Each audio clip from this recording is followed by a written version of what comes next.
There's no way I'm going to be able to get my feet up to show them the slippers. Yeah, you can. That's why we do Zumba, we stretch. And then grab it. Or just take it off. It didn't even get up there. Yeah, they can see a slipper. Maybe. If you do it in slow-mo, maybe. Do your kick in slow-mo.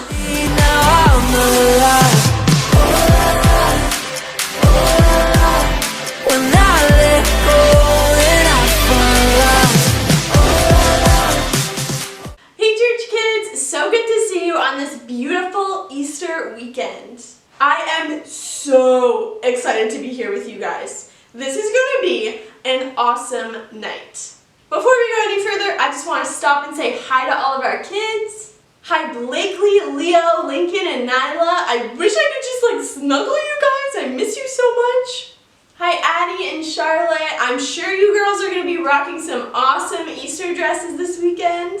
Hi Holly, Grayson, Amy, and Sylvia. I'm sure you guys are so excited for baby Julia's first Easter.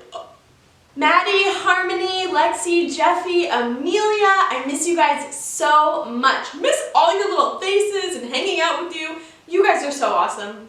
You come with this energy and excitement to learn about God every single week. You always invite your friends whenever you can, and most of you guys even stay late sometimes after church to help me clean up. You guys are awesome, and I'm so grateful for each one of you. If you're just tuning into Kids Church, let me know in the comments so I can give you a shout out next week. Now, church kids, this message is all about Easter, and Easter is a big deal. Easter is one of the biggest, most exciting, most special days in church of the whole year. Now, one of the best parts of Easter is that so many people come to church.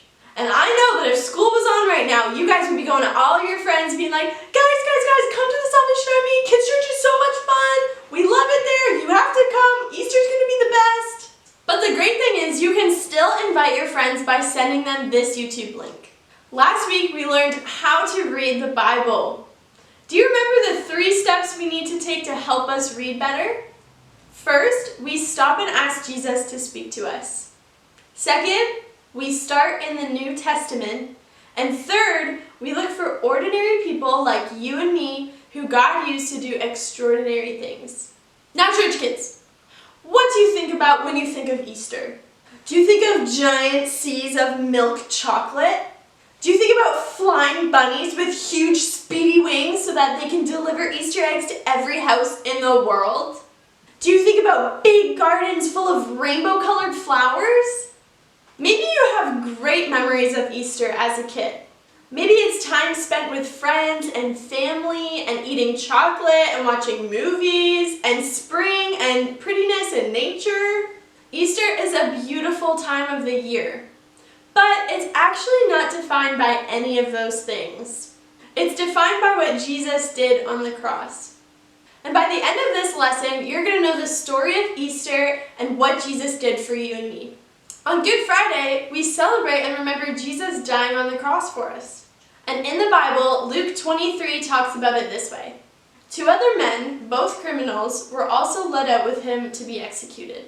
When they came to this place called the Skull, they crucified him there, along with the criminals, one on his right and the other on his left. And Luke 23:46 says, Jesus called out with a loud voice, "Father, into your hands I commit my spirit." When he had said this, he breathed his last breath. Wow, so Good Friday is all about Jesus dying for us, and we're going to talk about that a little bit more, but first, I have a question for you. Be honest, church kids, okay? Have you ever been in the car with mom and dad, and all of a sudden, you get pulled over by the police? Has that ever happened to you before? Where all of a sudden your mom's driving along and everything's fine, and then you see these blue and red lights flashing inside the vehicle, and you hear wee wee, and your mom's like, uh-oh. And it's a police car.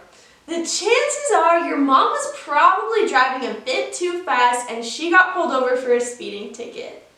Well, church kids, did you know police are a part of our community to enforce the law? Laws are simply rules that our government has come up with to make people make good choices. Laws keep us safe. So if you and I chose to break a little law, little laws come with little consequences.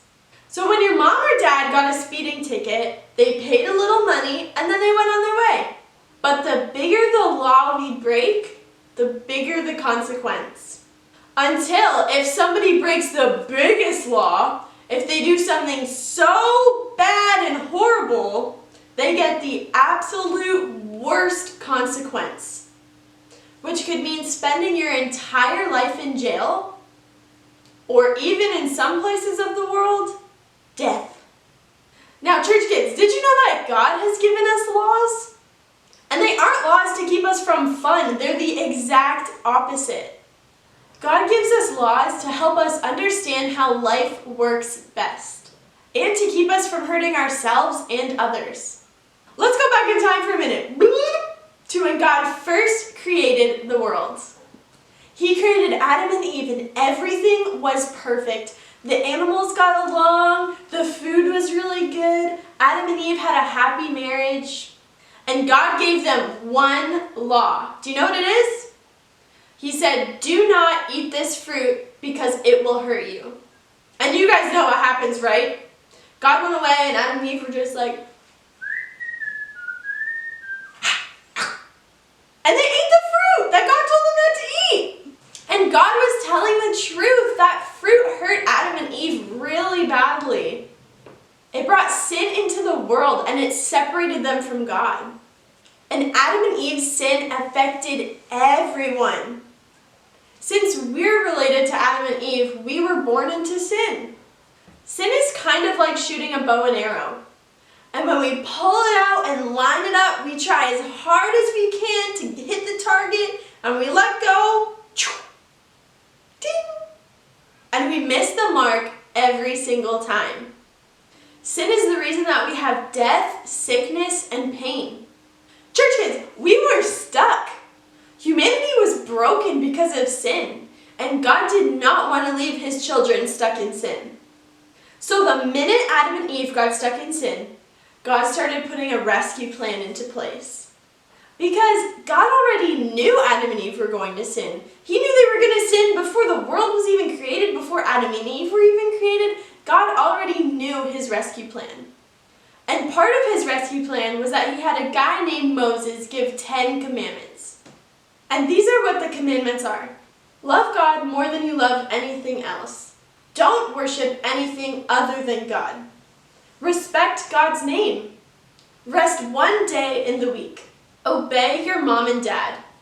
Don't hurt anyone. Always be faithful to your husband or wife. Don't steal. Always tell the truth. Don't be jealous.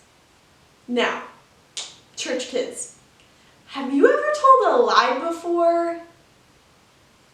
I have. Have you ever been jealous of somebody before? I have. Have you ever gotten angry at your parents before? Yeah, I've done that too. Uh-oh. Those 10 rules that God gave us, I've broken a lot of those. And I guess you have too. But you see, God's 10 rules weren't there to try and get us to obey. They were there to show us that we can't obey all of God's rules. What? Why would God give us a bunch of rules that we can't even follow anyway? To help us understand that we couldn't save ourselves from sin. We needed help. And that brings us to the second part of God's rescue plan, Jesus. Jesus himself came down from heaven, born as a baby into the world, grew up to be a man, and then was crucified on the cross for us. He willingly allowed religious leaders to arrest him and hand him over to the Roman soldiers. And when the soldiers tortured Jesus, he sat there and took it willingly. When they put a crown of thorns on his head, he didn't fight them. Why? Because that's why he came to earth in the first place, to rescue us. He carried a cross up to the top of this hill called Skull. Why? Because that's where the Romans would kill people. And this is pretty graphic, church kids, but the Bible says that the soldiers put nails through Jesus' hands and feet. And then they pulled the cross up into place. And on either side of Jesus were two men. And they were criminals. Bad, bad guys. They probably hurt people and stole stuff for most of their lives. And one of those criminals, as he hung on the cross, he just laughed and made fun of Jesus. But the other one, the other criminal, looked at Jesus and said, "I'm not enough, and I never will be enough for God's love. But I know that you are God's son, and you have come to rescue me." And he said, "Jesus, will you remember me? Can I spend forever with you?" And Jesus turned and he looked at that criminal, that really bad guy, and he said, "Today you will be with me in heaven." Why is Good Friday so important? Because on Good Friday, God came down and saved us from sin. It's a sad day, but a good day. Because on the third day, Jesus rose. He was dead completely, but then he resurrected. And two women that followed Jesus went to the tomb to grieve. But the tomb was empty. And then two angels came to them and said, "Jesus is alive, go tell everyone." So they did. And the disciples, they're all hanging out, they're having some food. And then Jesus appears and says, "Peace be with you." And they all go, "Ah! Jesus is a ghost or a zombie." But he wasn't either of those things. Jesus was just a regular person with skin and bone. He was a completely new creation. And all the disciples were like, "Whoa." So Jesus would hang out on earth for a while after that. He would appear to prove people that he resurrected. He would love on people and teach people. When Jesus came to earth, he lived a completely sinless life. He was perfect. He followed every single commandment. And that's why Good Friday isn't a sad day. It's an incredibly happy day because it brought us Easter. And on Easter, we remember that God took our consequence, our big, awful consequence, and he paid it in full with his rescue plan. How good is God? That's pretty awesome, right? Let's remember this Easter that God loves you so much that he gave his one and only son to die in your place so that you could live in relationship with God forever. Happy Easter, kids! We love you!